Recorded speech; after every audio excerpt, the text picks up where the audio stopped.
Eran los noventas y en uno de los cómics que logré conseguirme para mí en esa época, porque la verdad estaban baratos en la tienda donde los conseguí y estaban en español, encuentro una portada de Superman donde veo que luce los colores y la máscara de Batman. Es cuando entonces empiezo a enterarme de la existencia de varias obras relacionadas con la Liga de la Justicia, Superman, Batman, donde los vemos en otros entornos relacionados con géneros de literatura y personalidades de la literatura inclusive, como de hecho me enteraría más tarde.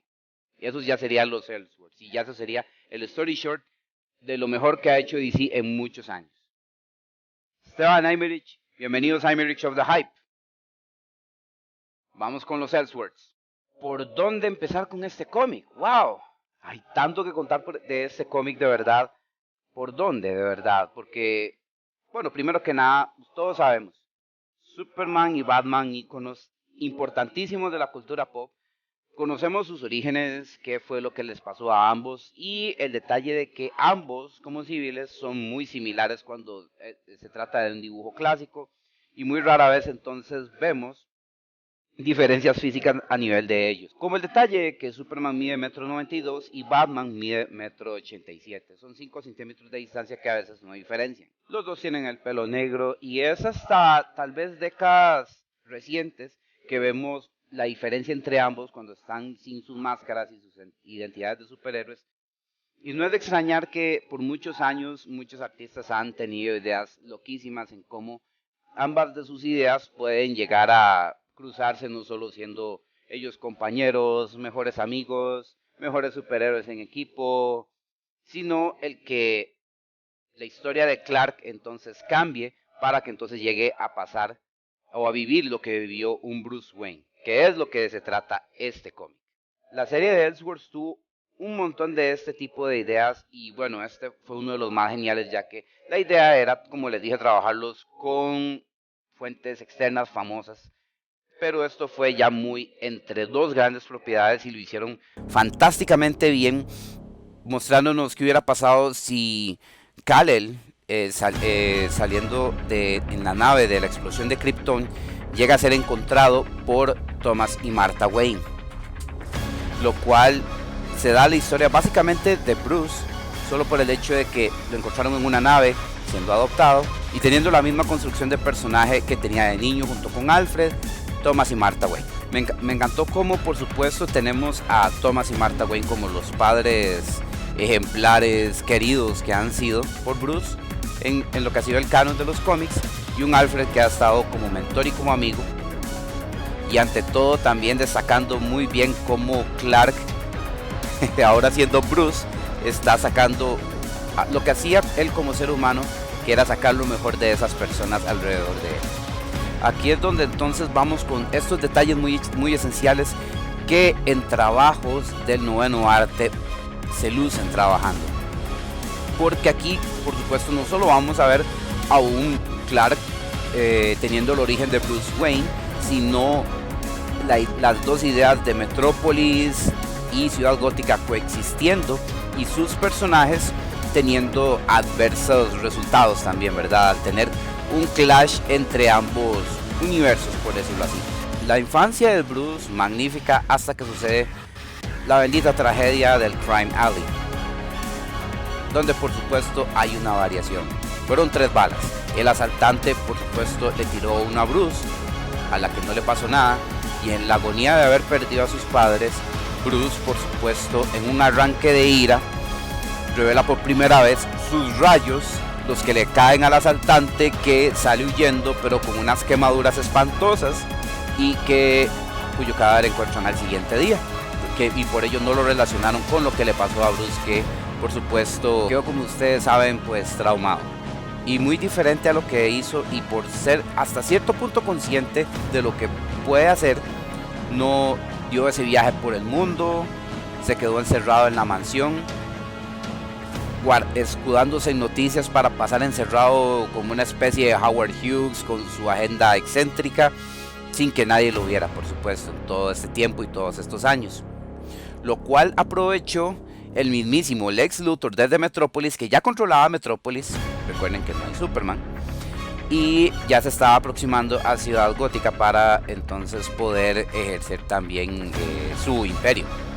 Cuando entonces llegamos a este momento de donde pasa todo esto, Bruce estaba pues encerrado otra vez en los recortes de periódico, en todas las porquerías que él pasaba diciendo que de las que el mundo estaba lleno, cuando se da cuenta que habían dos asaltantes fuertemente armados entrando a la casa a punto de inclusive atacar a Alfred.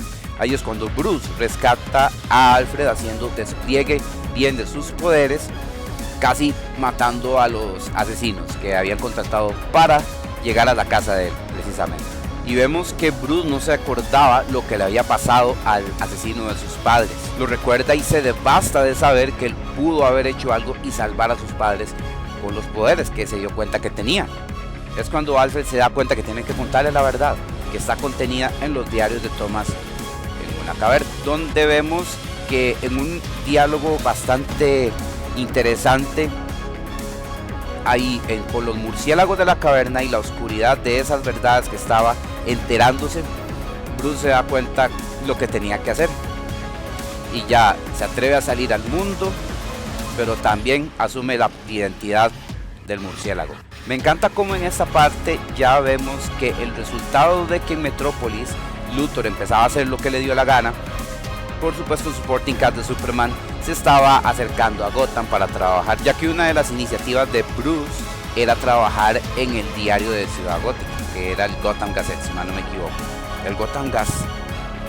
Sí, el Gotham Gazette.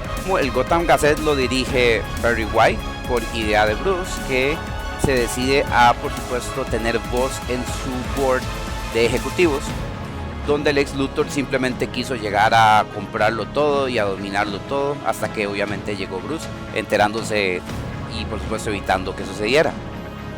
Es interesante cómo Bruce, a pesar de que estaba patrocinando todo el asunto de la Gotham Gazette, también se estaba mandando como publisher y como periodista inclusive, trabajando historias con Perry y por supuesto con Lois Lane, que no podía quedarse a un lado en la historia, por supuesto. Aquí también a Lois le dieron no solo la identidad propia de Lois, sino también ciertas influencias a Vicky Vale, que ha sido como el interés amoroso reportero que tuvo Batman en algún momento. Y por supuesto no podíamos perdernos a Batman teniendo su despliegue kryptoniano. Solo imaginen un Batman que puede volar, que tiene super fuerza, y pues haciendo su justicia en las calles y hasta ahí. Me encanta porque el traje lo supieron hacer acorde. La señal en todo el pecho con la forma del logo de Superman, los detalles de los lados, la cara completamente tapada, lo hicieron un ser completamente terrorífico, sumándole a eso los poderes que ya tenía, que eran algo espantoso, creando unos cuadros siniestros y muy épicos al mismo tiempo. Y tal vez lo único malo de esta historia es que la duración de sus páginas lo limite a que entonces tengan que suceder cosas o tener que empujar situaciones, ¿verdad? Como el Lex Luthor estaba perdiendo chance con lo que se proponía en Gotham, se revela lo que le había pasado de hecho en un accidente donde no solo había perdido a sus padres, sino también tuvo un problema con la piel que lo volvió el Joker también. Que desgraciadamente esto tal vez desplegado, tal vez desarrollado en unos 2-3 números, si hubiera trabajado tal vez un poquito mejor para tener, por ejemplo, que tal vez Lex Luthor no sea precisamente el Joker, sea algún otro personaje también, ya que como les digo, los dos mundos hasta cierto punto pues se cruzan, ¿no? Entonces tenemos un Batman, Superman, un Joker Lex Luthor que parecía por momentos el Pingüino por esa delicia que tenían en la espalda, y que orilla a entonces usar todo el dinero y los recursos solo porque se volvió el Joker de un pronto a otro, a contratar mercenarios que atacaran a la policía, tanques, para llegar a atacar una ciudad que quién sabe cómo las hizo traídas, ahora que entonces nada más ese Batman llegara, volara hacia todos ellos y por supuesto los salvara toda la ciudad, abriendo tanques, llevándose a los mercenarios para arriba y para abajo, Tal vez es lo único que sí flaqueó un poquito, pero antes de eso estaba todo muy bien, ya que de hecho la historia está siendo narrada por la mismísima Lois Lane. La historia termina bastante curiosa por el hecho de que cuando Bruce ya se revela como que él es Batman ante Lois, ella entonces como que lo hace recapacitar en la verdadera esencia.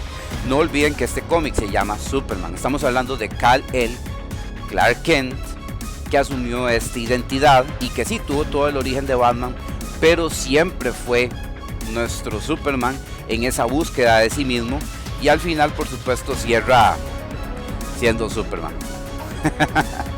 Si estas historias merecen mucho más desarrollo, merecen hasta una serie inclusive, porque este detalle es súper loco de cómo entonces ambos orígenes pudieron calzar y tener un personaje bastante bravo, ¿verdad? Esto al día de hoy, si lo ven firmado es porque el escritor lo firmó por allá del 2017 cuando conocí a J.M. DeMatteis, súper buen autor, súper accesible, como la mayoría de hecho de los artistas de cómic. Cuando lleguen a conocer uno, si tienen algo que ellos han trabajado, entonces léanlo, aprecienlo y háganle saber lo bien que les haya gustado un trabajo de estos, como yo lo hice acá. Esto, como les digo, es una de estas joyas que jamás creí encontrar y que aquí en mi país logré hacerlo. Aquí está esta historia de la cual les comparto.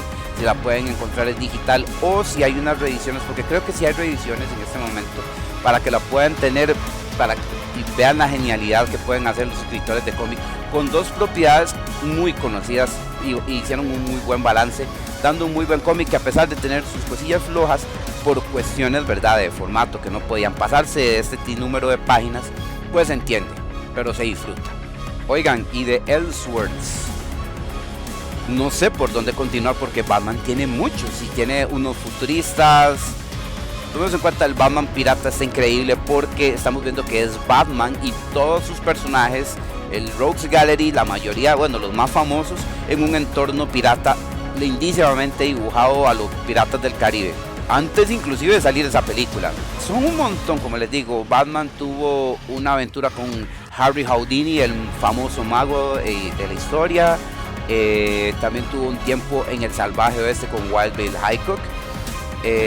Tiene también una aventura que es la que más me sorprendió y la cual se requiere un poquito de criterio para entonces poder entender por qué ese Batman se ve así, por qué ese estilo de dibujo se ve así. Es porque simple y llanamente es una aventura de Batman con Edgar Allan Poe, aunque ustedes no lo crean. Hay unos que no los tengo en físico, pero con muchísimo gusto voy a contarles y hablarles de ellos, y muy probablemente vaya a ser uno por semana para que entonces estén atentos. Son unas historias lindísimas, bellísimas, y no quiero spoilearlos porque de verdad esos trabajos se pueden conseguir en línea y dense el gusto ustedes de poder leerlo. Este es mi review y esto es con lo que ustedes pueden partir para que entonces sepan que de verdad con Batman y con los demás superhéroes en esta serie de Elseworlds hay de verdad maravillas. Esto es I'm Rich of the Hype y nos estamos viendo.